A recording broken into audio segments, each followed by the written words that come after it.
Welcome to the Sankofa Pan African series. Today, we will look at the glorious Benin Empire. But first, continue to support us by making sure your subscription and notification buttons are clicked on. Thank you. Now, although linguistically different from the Yoruba, the Edo of Benin, which also grew into an empire, are believed to be close relatives of the Yoruba. However, the two ethnic groups do not agree on how they are related.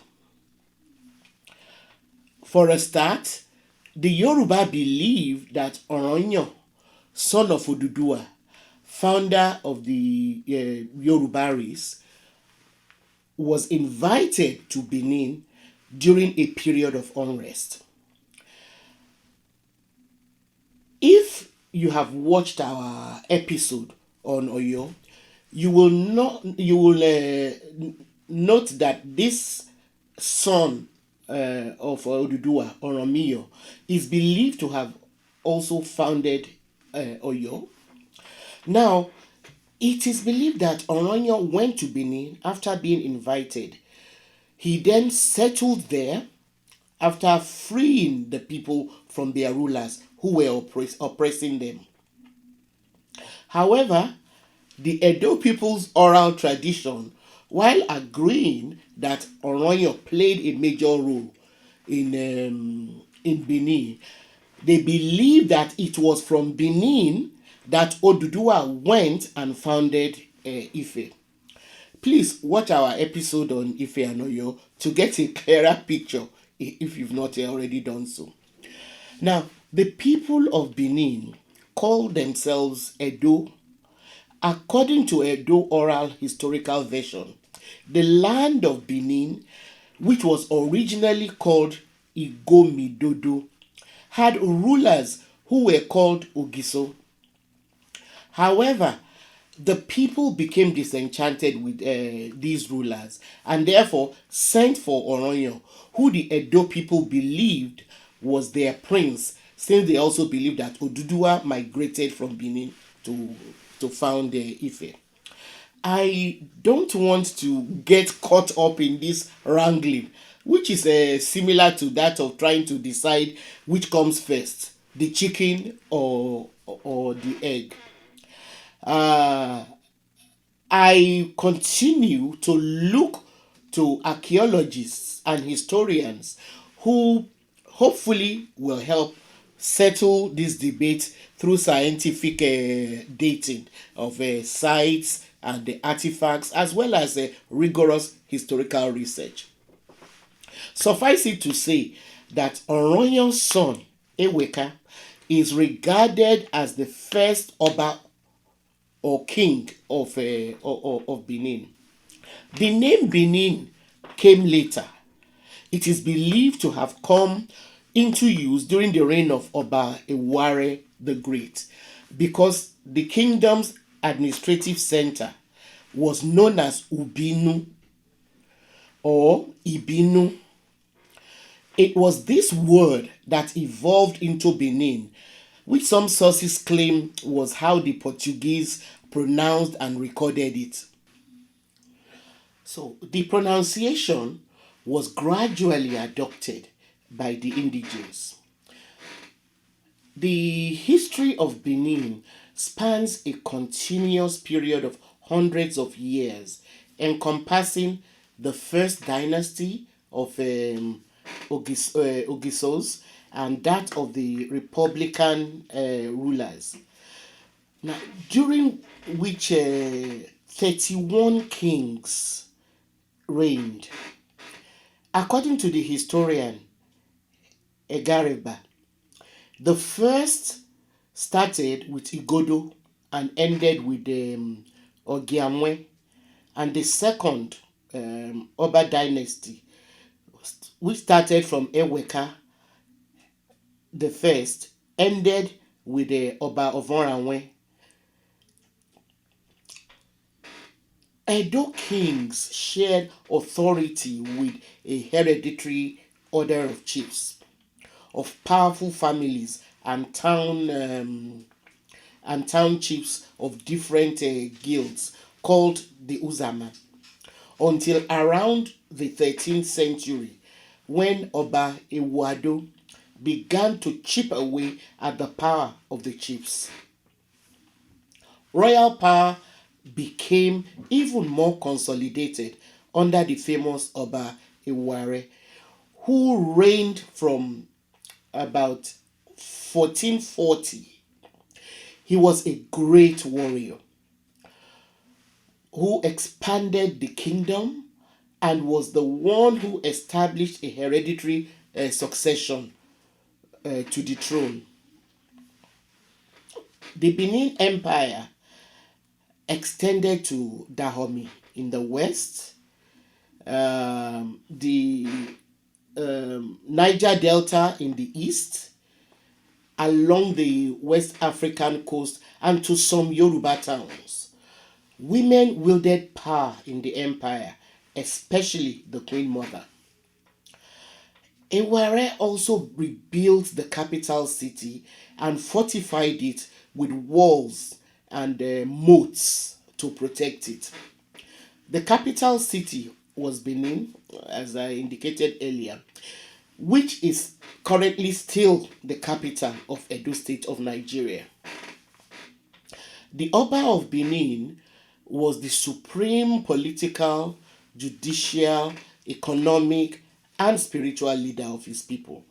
And he and his ancestors eventually became the object of state courts. Eware's grandson, Oba Esigi, further eroded the power of the Uzama and increased contact and trade with Europeans, especially with the Portuguese, who provided a new source of copper for court art. Later, this authority was diminished by the establishment of administrative dignitaries. It is pertinent to note that the Kingdom of Benin prospered due to regional trade with other kingdoms. However, in the 15th and the 16th centuries, Benin began trading with the Portuguese. These Europeans settled at Ugoton from 1487 AD and expressed interest in beads, cotton cloth, ivory, and slaves.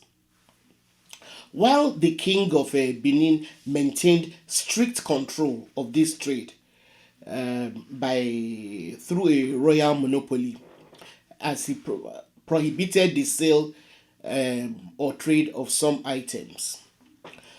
Now, under a succession of strong obas, Benin became a highly organized state and had some extremely gifted artists and sculptors who, like those in Ife, worked in brass, ivory, and wood. These artists and craftsmen were organized, very well organized, into guilds. Benin brassmiths and bronze casters have left their mark in the excellent, beautiful naturalistic heads, bas reliefs, and other sculptures which are recognizable all over the world. From the 15th through the 18th century, Benin traded in ivory, gum, palm oil, and pepper with Portuguese and Dutch traders. Traders in the Benin Empire, served as middlemen between European traders and other people in the interior of West Africa to get these goods and then sell to the Europeans and then buy goods from the Europeans to sell to the to the interiors. Now, the European contact with the Benin Kingdom was underpinned by their imperial interest, um, which was fueled by a desire to strip the kingdom of its entire valuables. They never meant any good for the empire. This was executed under the pretext of trade and Christianity. Unfortunately, the empire also participated in slave trade. By the 1700s, Benin became embroiled in dynastic disputes and civil wars. However, the empire sustained itself until its capital city was burnt and looted of its artworks by the British in 1897, under what they called the Punitive Expedition.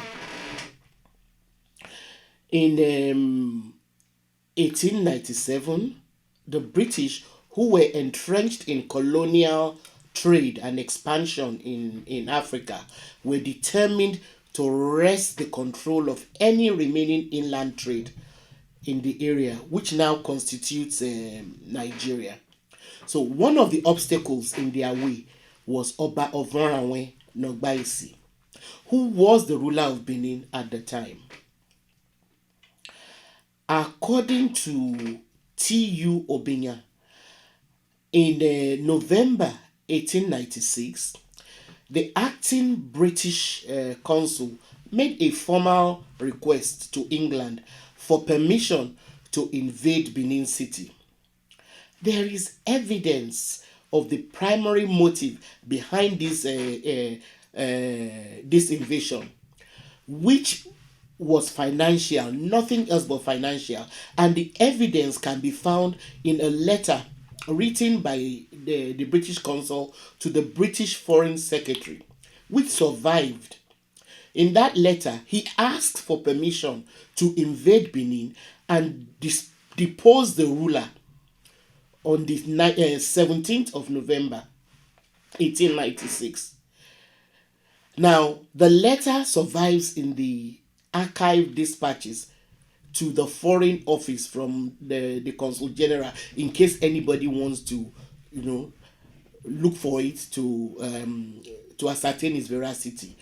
There was no doubt about it that they just wanted to dispossess the king and then loot the kingdom.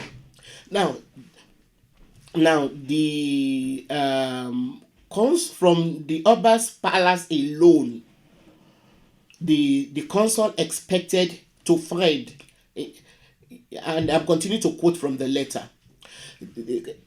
He expected to find sufficient ivory, which would be found in the king's house to pay the expenses incurred in removing the king from his stool. The British then embarked on a military expedition with soldiers who had their weapons, the soldiers hid their weapons by disguising them as luggage.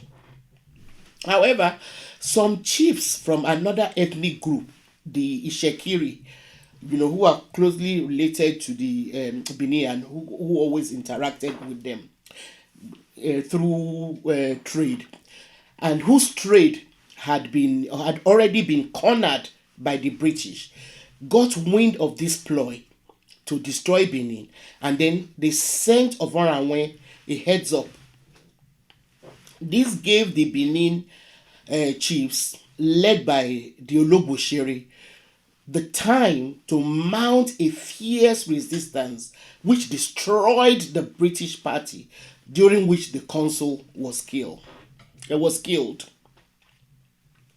Now, this gave the British a ready excuse to send an army made up of 1,200 Royal Marines, sailors, and Niger Coast Protectorate forces in what they called punitive expedition. Their mandate was to destroy Benin, the capital of the empire. After destroying and burning most major buildings of the city, this army of foreign invaders then embarked on massive looting.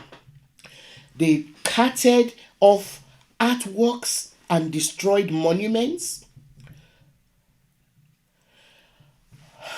Although the official figures of the artworks carted off to Europe is only recorded as being about 2,500, it is most likely it was a lot more than this, because a lot of the looted artworks ended up in private hands in Europe, because the British colonial officers and their soldiers ended up stealing from their government by not reporting or handing over everything they looted.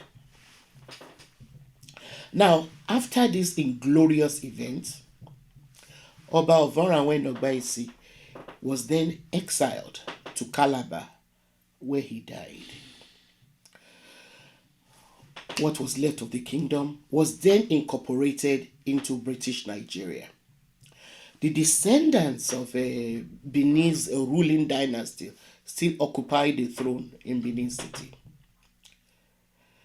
Thanks for watching, and do continue to support us by telling your contacts about us, sending your questions and comments to our community page, and giving us a thumbs up.